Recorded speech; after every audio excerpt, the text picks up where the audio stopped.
Clasificación B, bajo supervisión de un adulto.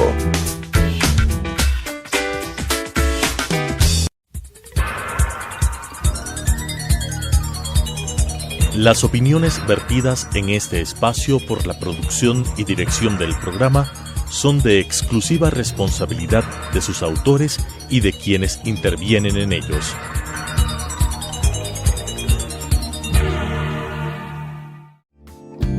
La aceptación de nuestra realidad nos dará la oportunidad de saber que estamos dispuestos a seguir adelante con lo que nos toca.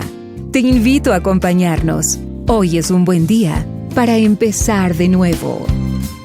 Telesucesos Canal 29 presenta Frente a la Vida con Juan Diego Umpierres.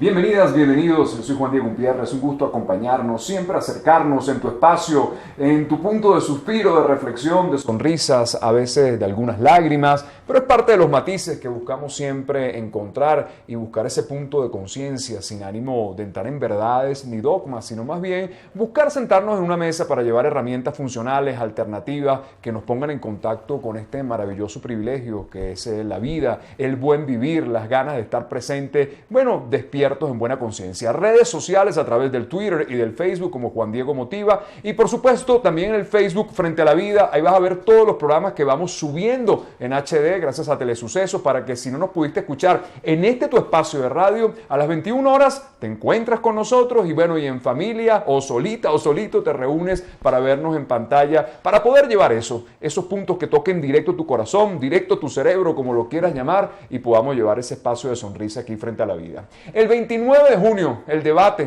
del año, del siglo, lo hemos denominado aquí en Quito porque vamos a tocar el tema existencial por excelencia y lo hemos denominado, como ya ustedes lo han visto en muchos lados, bueno, si Dios existe, ¿dónde está? Una vez que publicamos toda la publicidad, empiezan los comentarios, los debates, gente que sonríe, gente que no les puedo decir la palabra de lo que nos dicen, pero en este momento yo voy a ser el conductor y queremos empezar a acercarnos un poco para darles una breboca de lo que va a pasar ese 29 de junio en el quórum del Paseo San Francisco, porque vamos a debatir este tema, ¿dónde está Dios? Hoy me acompaña el rabino Max Godet, psicólogo y rabino principal de la comunidad judía del Ecuador, y por supuesto nuestro querido amigo Rafael Lugo, jurista y escritor, bueno, que van a ser parte de los panelistas que nos van a acompañar esa noche para tocar este tema, para ver qué se mueve dentro del corazón, la conciencia acerca de dónde está Dios. Rabino, bienvenido. Gracias. ¿Cómo te sientes, Rafa?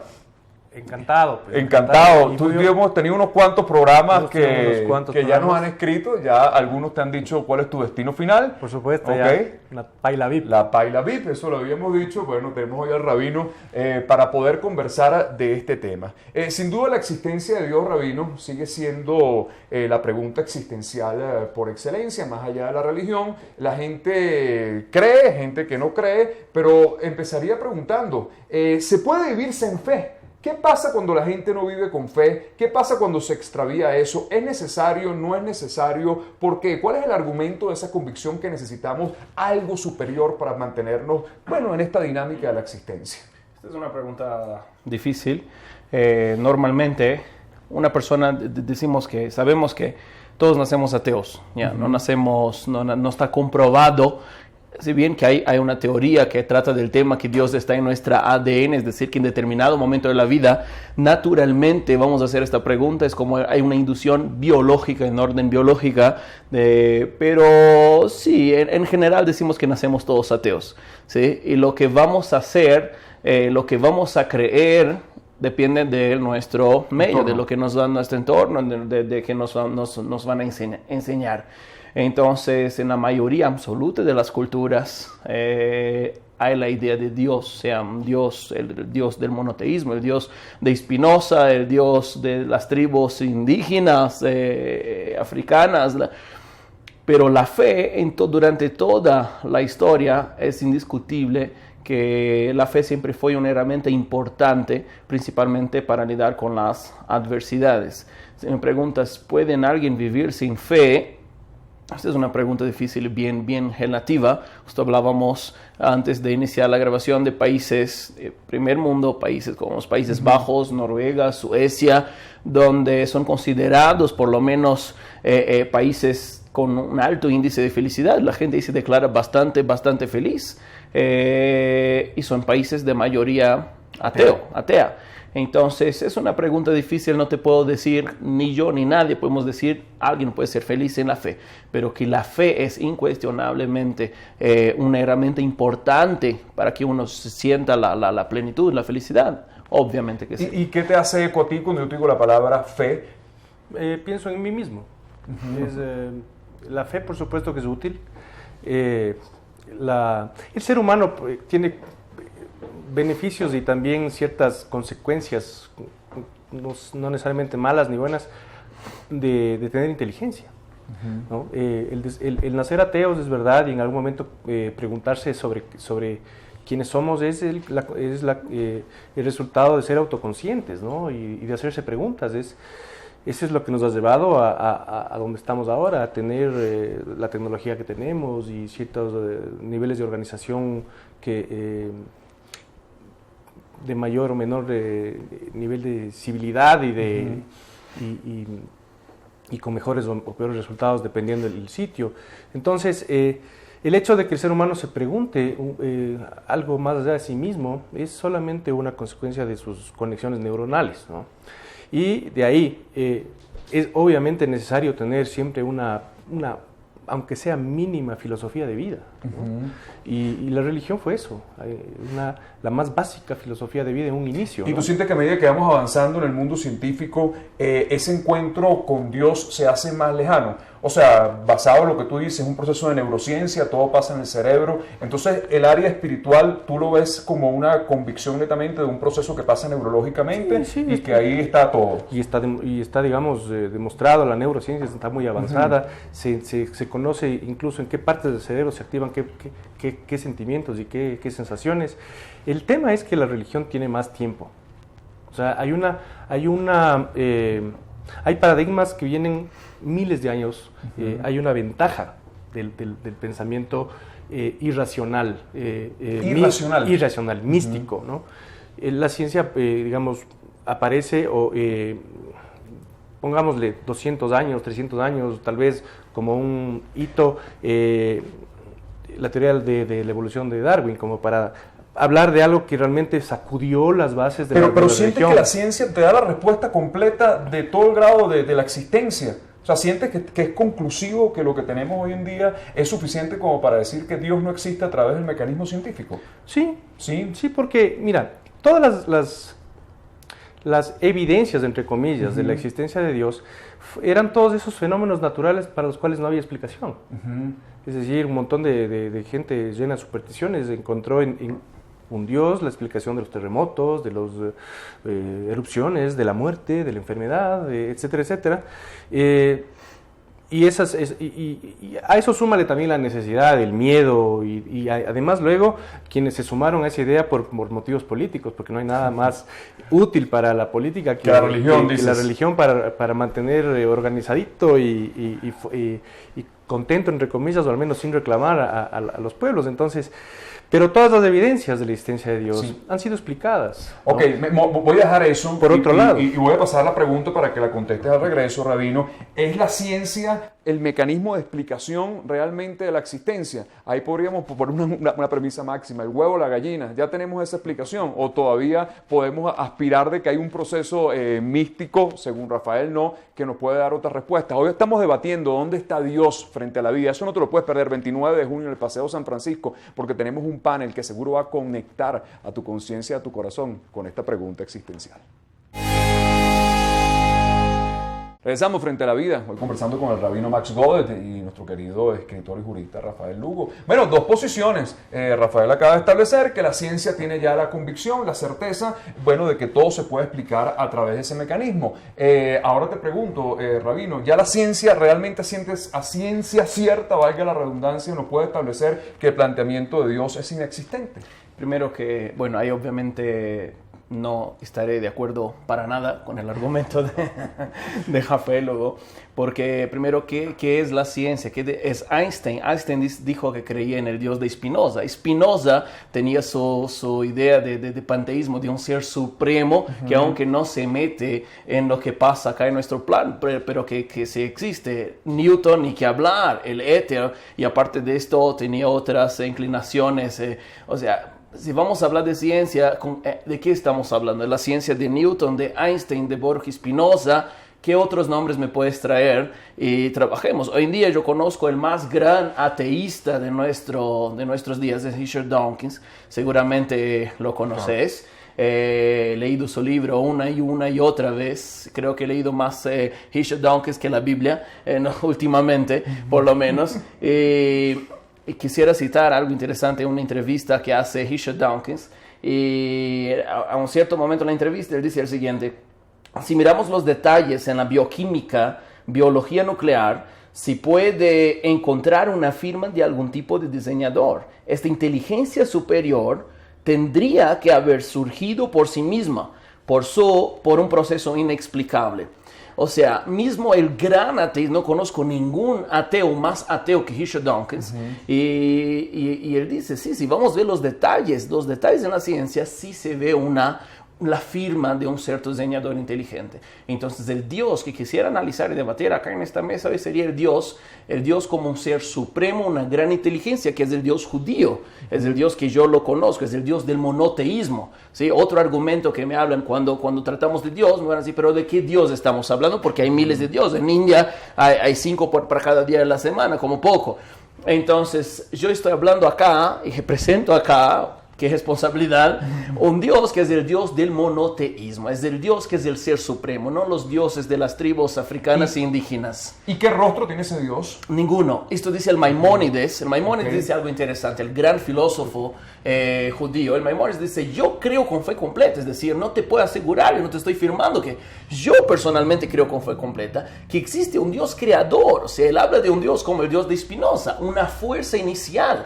De Abraham también esta fue la pregunta que hizo Abraham. Abraham preguntó a su papá, ¿de quién es la luna? Y el papá dijo, del Dios de la luna. ¿Y de quién es el Dios de la luna? Y así el papá dice, no me vuelvas loco, no me enloquezcas. Y Abraham llegó a la conclusión de que hay que haber una fuerza primordial, y esta fuerza no puede haber sido criada por otra fuerza, sino sería una pregunta infinita. Pero no tiene forma. Como dijo el Maimónides, es prohibido, por lo menos al judío, creer en un Dios que tiene forma y tampoco le podemos comprender. Pero entonces te pregunto, según tu postura, Rafa, ¿es posible que la materia pueda generar otra cosa que no sea materia? Tú eres un escritor, tú conectas, y esa pregunta te la hice en el programa pasado, tú conectas con algo que es el sentir, con la posibilidad de escribir, y bueno, los que acudimos al mundo artístico en algún momento sentimos que hay algo detrás que es la fuente inspiradora para conectar, bueno, con lo que es el alma de la obra, quizás. Tú planteas de que es un proceso netamente material, racional y químico frente a lo que tú expresas y tú dices. Sí, Max acaba de mencionar algunos científicos, y por el hecho de que esos científicos hayan tenido una fe, no quiere decir que los resultados de sus investigaciones, signifiquen que Dios sigue estando presente. Es decir, Darwin, en su libro donde explica la teoría de evolución, incluso manifiesta ser un creyente de la religión católica. Es decir, y ahí está el poder del paradigma, ¿no? Es decir, gente que se aventuró a pensar un poco más allá y que de pronto lo que descubre está en contra de lo que está creyendo, ¿no? Pero los resultados de las investigaciones, ¿a qué voy yo? A la evidencia. Es decir, hasta hace un par de siglos no hacía falta tener esta conversación y traer a colación a pensamientos científicos, ni buscar el gap, the God of the gap, como lo llaman en Estados Unidos, ni buscar ese pequeño vacío que queda todavía para decir, ahí está Dios. Es decir, aquello donde todavía la ciencia le ha faltado, le falta un poquito, entonces no, es que como falta ese poquito que la ciencia todavía no tiene totalmente aclarado, o al menos las teorías todavía están en proceso de discusión incluso, entonces Dios sigue estando ahí. esa parte tan relativa de una idea absoluta es la que a mí me ha llevado a pensar que no hay para qué seguir creyendo en algo en lo que fue inventado por supersticiosos de hace 3.000 años, ¿no? Uh-huh. ¿Por qué? Porque hace 300 años la prueba de la existencia de Dios éramos nosotros. Okay. O sea, Génesis. El Génesis era, y es ridículo ahora como lo vemos en este momento de la civilización, es ridículo pensar que lo que está escrito en un libro es la prueba de la existencia de algo como Dios, y sin embargo lo era, ¿no? Pero viene un católico, encuentra que no, que es imposible la idea del Génesis en cuanto a la creación del hombre en una sola pareja original, etcétera, etcétera. Uh-huh. Y algunas religiones más rápido que otras, porque también hay problemas para unas más que para otras, el aceptar que no hubo una pareja original, porque ya sin la pareja original no hay pecado original y se cae un montón de estructuras. Mito. No voy a hablar porque no está presente aquí el padre para defenderse, pero tú sabes de lo que estoy hablando. Entonces, el hecho de que haya habido o de que existan científicos que tienen ciertas creencias como por ejemplo el Dios de Spinoza, en el que dice Einstein que cree, el Dios de Spinoza es una invocación al ser humano, porque el Dios de Spinoza no se parece a ningún Dios de ninguna religión. No es un Dios que castiga, no es un Dios que está pendiente de lo que haces, ¿no? Es un Dios que espera que todas las cosas, ¿no? Es un Dios realista, porque aquí los que estamos aquí presentes no vamos a salir adelante solo rezando. Claro, o hacemos las cosas o no son posibles, o no se dan. Ahora, yo le pregunto, Rabino, ¿por qué han pasado tantos años donde, un poco tomando la palabra de Rafael, donde la exposición de toda esta escritura, donde estos personajes establecieron una narrativa, y yo me pregunto, ¿por qué no ha habido como una especie de upgrade de todo esto? O sea, ¿por qué no le ha parecido los nuevos como diciendo, bueno, vale, esta es la nueva fe, aquí está la convicción de que Dios existe? ¿Por qué tanto silencio y todavía nos basamos en protocolos tan pasados? Ok. Quisiera que tuviéramos un poquito más de tiempo para debatir cada punto que eso lo vamos a tener el 29 de junio, ¿ok? ¿no? Me voy tomando nota. Primero, lo que preguntas ahora del upgrade. Yo soy rabino, no te puedo hablar de los hindúes o hay que esperar el padre Francisco que hable del cristianismo en general. Yo personalmente soy evolucionista teísta, es decir, en la misma lógica que Hishodonkes. De tanto leer Hishodonkes, Dios es un delirio, llegué a la conclusión que creemos de manera muy, muy parecida. Es decir, el Dios de Spinoza, de acuerdo contigo, no es el ser humano, porque el Dios de Spinoza, desde el principio, cuando él escribe con detalles lo que se trata, habla del ser supremo que siempre existió y que siempre va a existir, un ser eterno, una inteligencia, ¿ya? Yo soy evolucionista, pero concordo con una evolución guiada, como una evolución coordinada y no accidental. Pero cuando me dice evolucionista, me dice que todo lo de Adán y Eva termina siendo que un protocolo mítico. Mismo en la mística judía, ya otra vez cada vez me habla de mi religión, en la mística judía hay una sección de la mística judía llamada Kabbalah que interpreta de un modo más intelectual, más superior, místico por supuesto, cada frase de las escrituras. El Nachmanides, un gran filósofo contemporáneo del Maimónides, decía, el que comprende el libro de la creación, el Bereshit, el Génesis, de manera literal, es un tonto. No se puede comprender esto de manera natural. Te doy un ejemplo básico. Está escrito en el Génesis, en hebreo, dice, Ishretzu amaim sheretz, que el agua produzca reptiles. Para mí esto es una descripción clara de la evolución mucho antes que Darwin. El mismo orden que aparece en el libro de Génesis, donde empieza la vida, en el agua, los reptiles, las aves, los mamíferos y por fin el hombre. El hombre es el culmen, es el máximo. ¿Cuál es el orden en la evolución? De la evolución exactamente la misma. ¿Por qué voy a desconsiderar por completo esta información, que es una información importante, que vino tanto tiempo atrás? Ok, me tengo que ir a un corte, vamos a regresar. Hay tela que cortar, por supuesto el 29 vamos a seguir desnudando esto, pero hoy conversamos con el rabino Max Godel y con Rafael Lugo, toda una postura, si Dios existe, ¿dónde está? Hoy aquí frente a la vida. Regresamos frente a la vida, lo que pasa detrás de cámara, sigue el debate, esto no lo vamos a detener tan fácil. Bueno, estábamos conversando un poquito, me sorprende eso que plantees, que tú eres evolucionista, ¿qué se le puede decir a la gente en algún momento que ha creído de ese modo tan práctico? Bueno, que Dios soltó a dos personajes y ahí la evolución ha surgido. Pero también no has sentido que todos estos procesos nos ponen en la necesidad de creer en algo por el temor que tenemos a considerarnos lo que somos, seres que somos con límites, que nos vamos a morir. ¿No siente que quizás nosotros hemos tenido la necesidad de crearnos un Dios un poco para aliviar ese temor a que nos vamos a morir? También puede ser, en el judaísmo, que es la mamá de las tres grandes religiones, cristianismo, en fin, es la mamá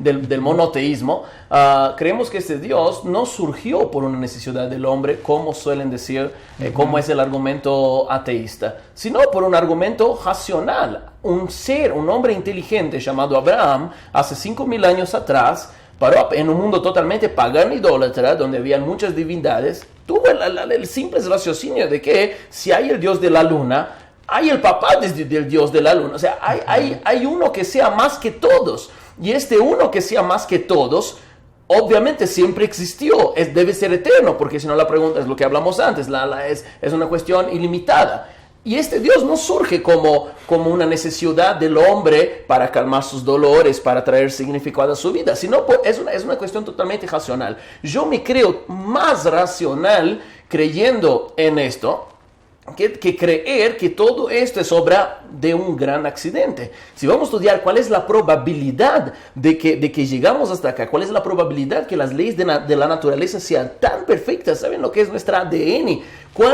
Cada detalle, todo lo que tiene que pasar para que nuestro cuerpo sea perfecto, para que hay una conexión en la naturaleza, algo tan lindo, tan hermoso, que si vamos a hablar en probabilidades, estamos hablando de que la probabilidad de que esto sea accidental es un número casi infinito. He estudiado números así, números casi infinitos. Entonces, el que no cree en la existencia del ser primero, de la energía inicial, que lo veo como una teoría totalmente científica y no religiosa, de la energía principal, como es el Dios de Spinoza, es decir, que él cree que todo esto es fruto de un gran accidente. Por fin, la probabilidad, he leído una vez, la probabilidad de que el hombre hubiera llegado donde llegó, el ser humano sea donde sea, y que la evolución llegó donde llegó, es como que des a un mono una máquina de escribir y le pida que escriba una obra de Shakespeare por acaso, es decir, de hacer así que le salga una obra de Shakespeare. Es decir, ¿cuántas hojas van a ser necesarias para que esto salga?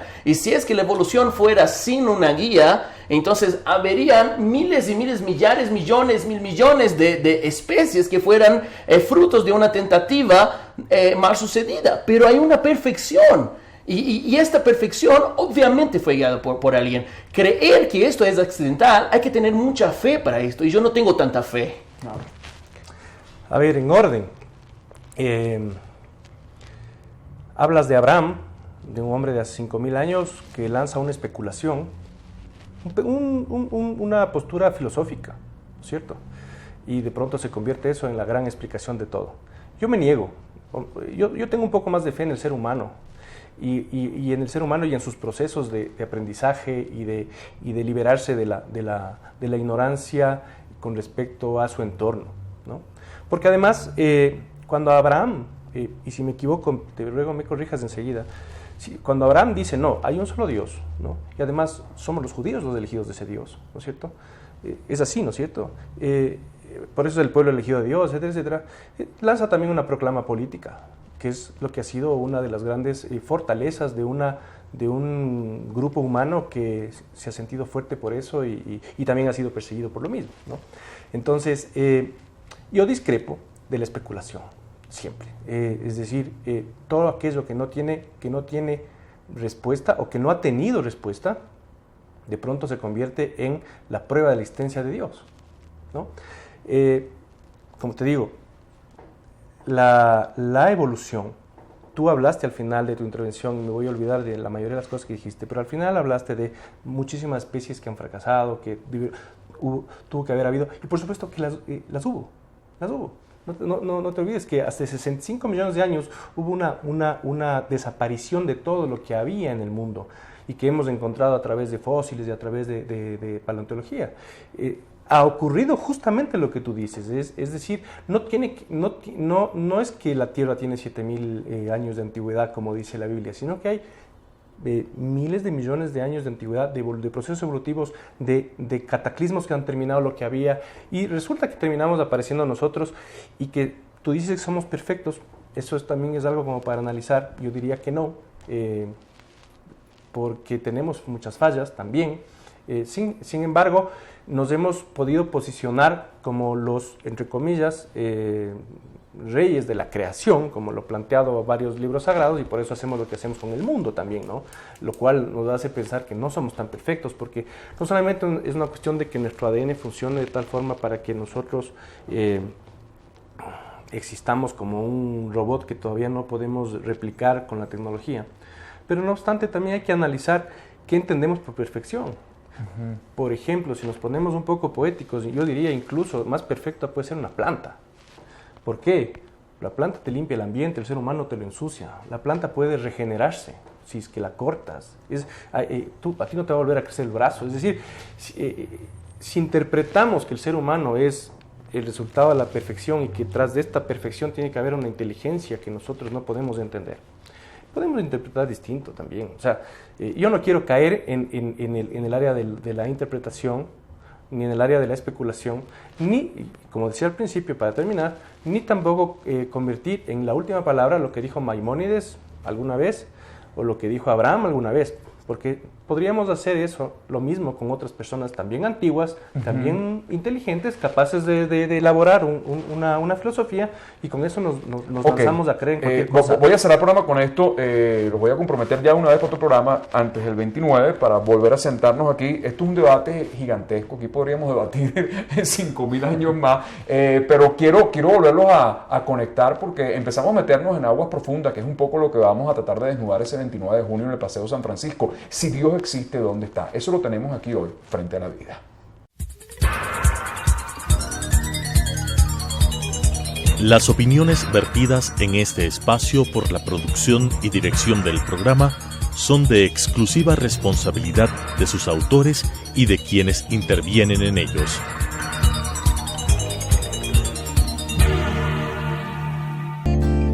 Los triunfos no se miden por las victorias. Habrá derrotas que más temprano que tarde agradeceremos y evaluaremos como éxitos favorables. El tren pasa siempre, mientras estemos despiertos, frente a la vida. Nuestra cita mañana 18:30 en Radio Sucesos, 21 horas por Telesucesos.